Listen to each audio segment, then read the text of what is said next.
Hi, God. Could be, I don't know, I'm just gonna word your mouth, but. That is, yeah. So let's do This little song? Yeah. Um, When you're ready. So as far as any challenges, As far as any challenges, during my time on the team, I would say might have been a few probably strategy-wise, figuring out strategy for different races and stuff, especially a race like Jet Around, endurance race, offshore. Weather plays a big role. So a lot of times we found ourselves the night before checking forecasts, the morning of checking forecasts, figuring out, what side of the island is going to be calm, rough, trying to figure out a strategy. Should we go harder in the first leg, second leg, So that was probably one of the biggest challenges we faced, finding our strategy before every race. can you talk about anything to do with cheating? Any stuff within the race community in terms of challenges? Yeah, during my time racing, there was a few challenges regards to, I guess, guys not following the rules and stuff. But it's one of those things that we had to get around. Like I was always the kind of person that's like, I'll follow the rules regardless. Even if someone else is not following the rules, that doesn't give me an excuse to not follow the rules also. But it does put an unfair advantage to all the other competitors when one guy does decide not to follow the rules, especially in a race like Jet Around, endurance race. Long distance, any distance that you can cut off is a big advantage, and we found that almost every year with the rule I talked about earlier, having to be a certain distance off the reef, what we call riding the reef. A lot of guys tend to not follow that rule and ride the reef, which can cut down quite substantially on your time. How did jet ski racing impact your social life? And we can just kind of talk about, whatever, but just say racing impacted me in a positive or negative way this way. As far as how jet ski racing affected my social life, there was times where, for example, race weekend is coming up. We got to decide, hey, we're going to go tonight or we're going to prepare ourselves for tomorrow. And then most of the times we chose to stay in and prepare. So sometimes we had to, balance the two, but for the most part, we were able to find that balance, not have to give up on either one. So. How did your family deal with your racing? My family actually embraced it, and specifically my mom. She really enjoyed it, coming out cheering for us. She supported me no matter what. So they really took pride in the fact that I decided to do racing. It's a good thing to be involved with, to be using my free time for instead of doing anything else, any kind of troubling matters. So. Gotcha. Can you talk about how you felt when the team closed? And just kind of say the team closed in end of 2013. Okay. Yeah, in 2013, the team kind of decided to go, I guess, separate ways. And it was a little, did let me down a bit, but at the same time, it was kind of a time when all of us were kind of in a new era of life. Myself had just finished school. I was back working full time, figuring out the logistics of that. And to be honest, it was almost a relief at the same time with not having. Wasn't sure when I came out from school working full time, I'm going to have the time to commit to racing, in the same way it was before. Because before, it was kind of just either we had the summers for ourselves, practice all the time. But once you're working full time, it's a different story. So. Can you talk about how, like, when we were, how it was, how it was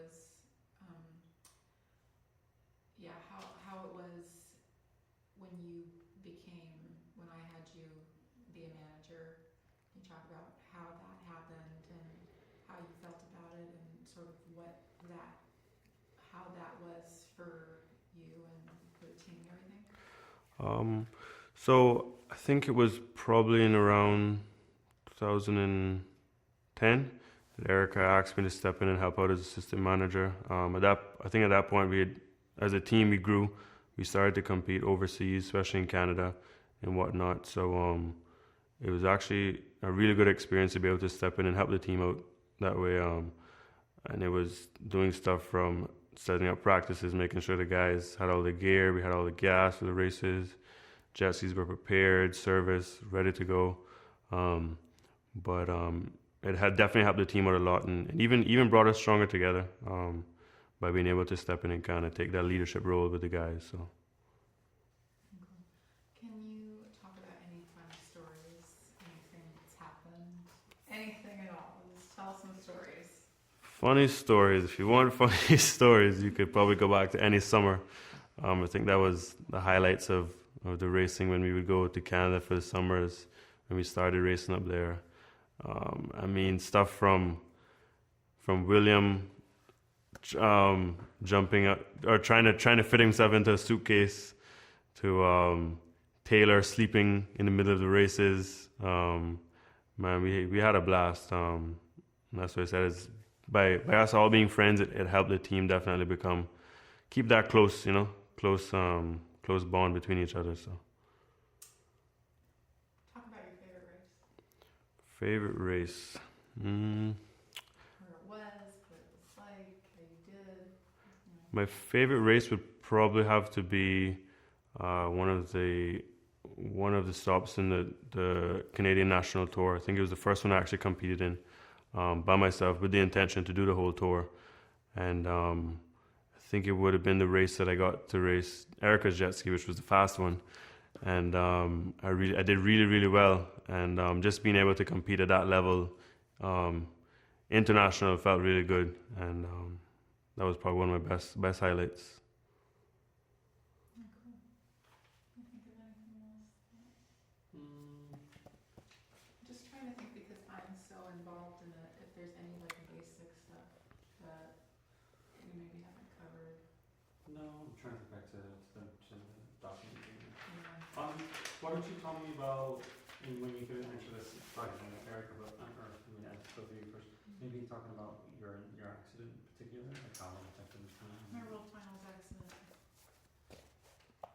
Remember a lot about that? No, because I wasn't there. That was the one with the The one where I on this. ran into her versus her helmet, and I did my wrist, and that was the day after that guy, Cesar Bernardo. Oh yeah. I don't know, like, if you can just talk about how it impacted me or it impacted my races or anything like that, because that's apparently a big thing that they want to address. Yeah, because that was kind of when you started to kind of come out of it. So just kind of talk about that a little bit if you can. Okay. So, wait, was she? 2010, Okay. World Finals. So in 2010, Erica raced at the World Finals, and fortunately, I wasn't able to attend that year. But we had gotten news that in one of her first races, she had actually had an accident. We were all kind of shocked, wondering, is she okay and whatnot. And after that, it kind of opened our eyes, like, whoa, this can be an actually dangerous sport. And even watching Erica cope with her injuries after the fact, kind of made us all a little more careful in the way we approach racing and stuff. And it was unfortunate that she got in her accident. It kind of happened to push her out of the sport, but yeah.